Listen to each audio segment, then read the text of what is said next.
Yeah.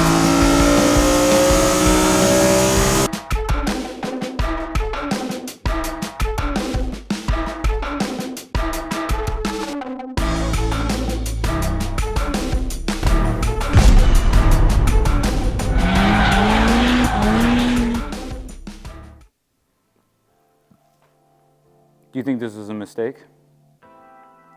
You do. I do. Well, let's see what the internet has to say. What is up, boys and girls? Welcome back to a special installment. We are going to kick off Project Z4M Coupe.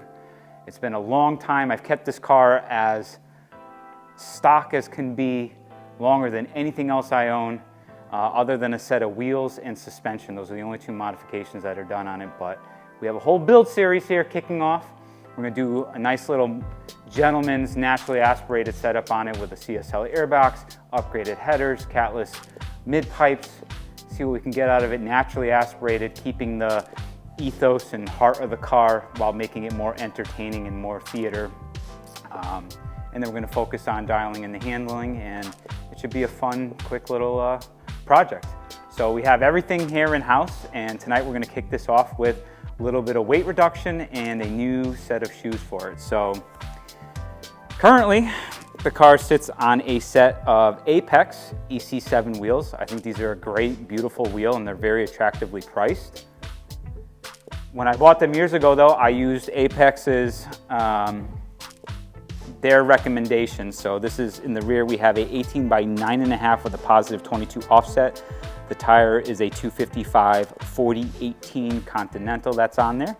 Nice fitment, no rubbing in the rear, and I'm not running a crap load of camber in the rear. I have as much camber taken out as I possibly can. And then in the fronts, we have an 18 by 9 with a positive 31 offset, and this has a 235 40/18 tire on it. You can see I'm at a fairly aggressive ride height. Just starting to tuck the tire, but there's a little bit of an air gap if we really get down low here between the tire and the inside of the fender. I do have camber washers up in the front right now, and there's absolutely no rubbing with stock bodywork, stock fenders, stock everything. So I wanted to do two things moving to a new set of wheels and tires, and that was shave weight and also be able to run a square setup so I can rotate the fronts and the rears when the rears start to wear out. I picked up a set of these 18 by 9.5 Volk TE37 SLs, and these are a 22 offset front and rear.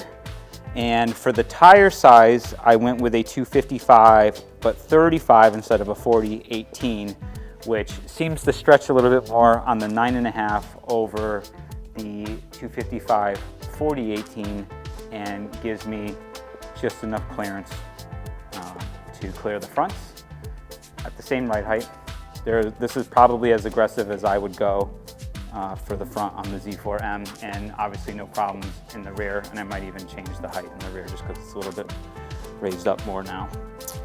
But as I put these on in my head, I thought that these are going to look amazing because TEs tend to always look amazing, but I almost feel like I like the look of the Apex better. What do you think? I think you have TEs on everything. Not everything. Maybe look into some other wheels.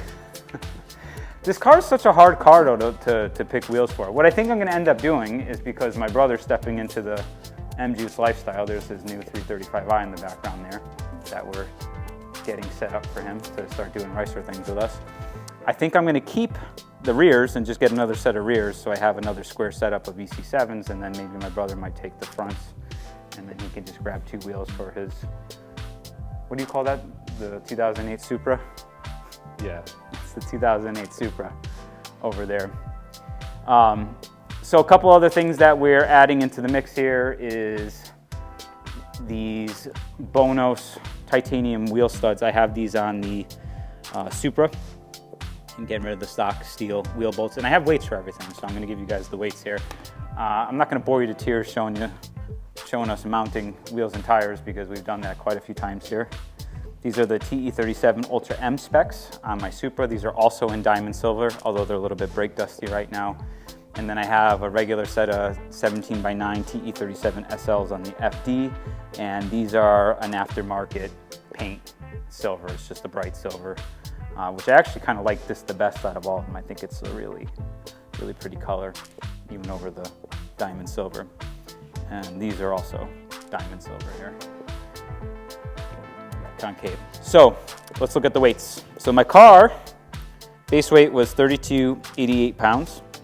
I haven't made any changes, but I also haven't weighed in a long time. That was when I weighed it years ago, but we're just gonna say that that was our starting number. So the EC7 fronts are 21.25 pounds a piece. The rears are 21.8 pounds. The SLs are 18.2 pounds. So we have 3 and change pounds of savings per wheel. The fronts with tires were 41.2 pounds, and the rears were 46 pounds with the tires. The SLs with these, oh, I didn't tell you the tires I got. They're Kumo PS91. I think they're like a 240 or 280 treadwear. They're more aggressive. They almost look like a Super Sport. And they were on clearance, and that's why I got them. PS91. The TE37s with them are 43 pounds. So we saved 3 pounds per corner in the rear, and we're gaining 1.2 pounds in the front. With the studs, there's 10.4 ounces per corner for the stock for a total of 2.6 pounds. The titanium brings that down to 8.84 ounces per corner, total 2.21. So we're saving a couple ounces per corner, which is not really gonna do anything. I like studs though, just because they're easier to install wheels on, and they look a little bit nicer, I think, than the factory wheel bolts. So the other thing for these, I ordered a black sticker pack. For whatever reason, the SLs for this generation here came with red stickers, red valve stem caps. I've already put silver valve stem caps in this, and I'm gonna do black stickers on it to give that little bit of contrast. So, you're so quiet over there. I don't have too much to say today. I don't really have anything else to show in this video, but I wanted to kick off and tell you guys what we're gonna be doing. Here's the headers for the car. That big giant pile of cardboard boxes over there is the carbon fiber CSL airbox by Turner Motorsports. I have Turner lightweight pulleys here, new ignition components. We have some suspension arms, Turner billet rear trailing arm bushings, and a bunch of other little goodies that are going to be going on to this. There's mid pipes in that box there. So drop in the comments below. What do you think? Was it a mistake to move to these TE37s? Should I just keep these more for maybe if I ever put this on track and racer driving, and then just run the EC7s on the street? Let me know in the comments if you like this sort of content. Give us a like and a subscribe. If you think it sucks, tell us that also. And head on over to slipanglemedia.com. Check out our web store. You could support our channel by picking up some tuner parts through our web store. We try to price everything as aggressively as we can, what manufacturers allow with their pricing agreements. And stay tuned for more segments for Project Z4M as we dial this thing in and have some fun with it. It's a really cool car. I think that it deserves more attention than they get. It's got an iconic engine in it, and I'm just stoked to finally be able to open it up and hear what inline six, a nice high revving inline six sounds like with individual throttle bodies. So should be a fun project.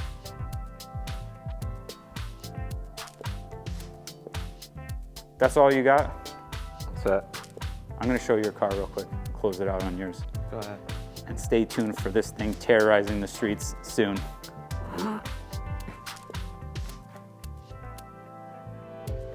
All right, so bonus, I decided to just throw it on the scales real quick just because we've never weighed them with these scales.